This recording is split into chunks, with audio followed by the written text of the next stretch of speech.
대한민국 수급 분석의 새로운 기준 수급의 정석입니다. 오늘 분석할 포스코홀딩스의 5월 15일 기준 수급 상황은 그야말로 폭풍 전야와 같습니다. 주가는 5월 8일에 고점 대비 조정을 받고 있지만 데이터 이면에서는 우리가 반드시 주목해야 할 거대한 손바뀜이 일어나고 있습니다. 오늘은 지난 4월 21일에 고통스러웠던 구간부터 5월 8일의 환희 그리고 현재의 조정 장세까지를 관통하는 입체적인 분석을 준비했습니다. 포스코홀딩스 가격 하락에 속지 마라. 외국인이 매집 비율을 11%에서 16%로 비중을 폭증시킨 이유. 안녕하세요. 수급의 정석입니다. 시장이 흔들릴 때 대중은 차트를 보며 공포를 느끼지만 우리는 수급표를 보며 기회를 찾습니다. 지난 5월 8일 POSCO 홀딩스가 52만 5천 원을 찍었을 때 우리는 모두 열광했습니다. 하지만 불과 일주일 만에 주가는 46만 8천 원대까지 내려앉았죠. 오늘 분석은 지난 데이터와의 정밀한 비교를 통해 시작하려 합니다. 특히 지난 4월 21일 우리를 힘들게 했던 마이너스 수치가 어떻게 변해왔는지 그리고 지금의 하락이 왜 세력의 계획된 매집인지 낱낱이 공개하겠습니다. 오늘 영상 포스코홀딩스 주주라면 단 1초도 놓치지 마십시오.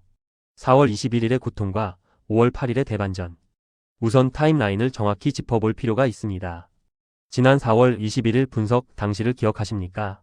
당시 주가는 42만 1,500원이었고 특히 3년 전 매수자들의 수익률은 마이너스 9% 수준으로 아주 고통스러운 구간이었습니다. 이 수치는 시장의 강력한 저항벽으로 작용하며 주가 상승을 억제해 왔죠. 그러다 5월 8일 주가는 52만 5천 원까지 치솟았습니다. 이때는 상황이 완전히 역전되었습니다. 3년 전 매수자들을 포함해 사실상 대부분의 평균 단가 구간이 플러스 수익권으로 돌아섰던 시기입니다. 수급상으로는 저항이 환희로 바뀐 역사적인 변곡점이었습니다.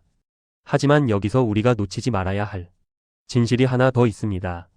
데이터상 평균 단가는 수익권이었지만 실질적으로는 과거 76만 4천 원대라는 역사적 고점에 물려있는 장기 매물들이 여전히 상단에 포진해 있다는 점입니다. 52만 원선에서의 충돌은 바로 이 장기 매물대의 본전 심리와 최근 수익권에 진입한 주체들의 차익 실현 욕구가 만난 결과였습니다. 현재 하락의 주범, 금융투자와 개인의 합작. 그렇다면 5월 8일 이후 일주일간 주가를 46만 원대까지 끌어내린 주체는 누구일까요? 5월 15일 수급표가 그 답을 명확히 보여줍니다. 최근 주가 하락은 기관중, 금융투자와 개인의 합작품입니다. 데이터를 보면 최근 5일간 금융투자는 무려 21만 2,863주를 던지며 시세를 압박했습니다. 4월 21일 당시 매집 비율 100%를 기록하며 하방을 지지했던 금융투자가 주가가 단기 고점에 도달하자 빠르게 수익을 확정짓는 영악한 움직임을 보인 것입니다. 여기에 개인들 역시 가세했습니다. 최근 20거래일 달 전 20일 기준 동안 개인은 무려 151만 7,543주라는 엄청난 물량을 쏟아냈습니다. 주가가 52만 원을 찍고 꺾이기 시작하자 공포를 느낀 개인들이 대거 입절 혹은 탈출에 나선 것이죠. 결국 지금의 하락은 이들의 물량이 쏟아지며 만들어진 조정입니다. 외국인의 소름 돋는 역발상, 매집 비율 11%에서 16%로 폭증. 자, 이제 오늘 분석의 하이라이트입니다. 가격은 하락했는데 외국인의 에너지는 오히려 폭발하고 있는 구간입니다. 바로 외국인의 수급을 보십시오. 지난 5월 8일 분석 당시 외국인의 매집 비율은 11%였습니다. 그런데 오늘 5월 15일 기준 이 비율이 얼마까지 올라왔나요? 무려 16%입니다. 일주일 만에 비중을 5%나 더 끌어올렸습니다. 주가는 떨어지는데 외국인은 더 공격적으로 물량을 담았습니다. 최근 20거래일 데이터를 보면 외국인은 106만 3,110주를 순매수했습니다. 즉 개인과 금융투자가 내놓은 그 수많은 물량을 외국인이 조용히 그러나 아주 강력하게 싹쓸이하고 있다는 뜻입니다. 여러분, 이건 명확한 시그널입니다. 외국인은 지금 52만 원이라는 가격도 싸다고 판단하고 있습니다. 그들은 개인이 던지는 물량을 받아내며 자신들의 지배력을 11%에서 16%로 확대한 것입니다. 이것은 향후 주가가 다시 상승 추세로 돌아설 때 훨씬 더 가볍고 빠르게 치고 올라갈 수 있는 수급적 에너지를 비축한 것으로 봐야 합니다. 세력의 평단가와 미래 시나리오. 외국인이 이토록 공격적으로 물량을 받아내는 근거는 무엇일까요? 그들의 평균 단가를 보면 알 수 있습니다. 여전히 외국인과 기관의 1년 누적 평단가는 32만 원대에 형성되어 있습니다. 현재가 46만 8,500원 기준으로 이들은 약 44% 수준의 수익률을 기록 중입니다.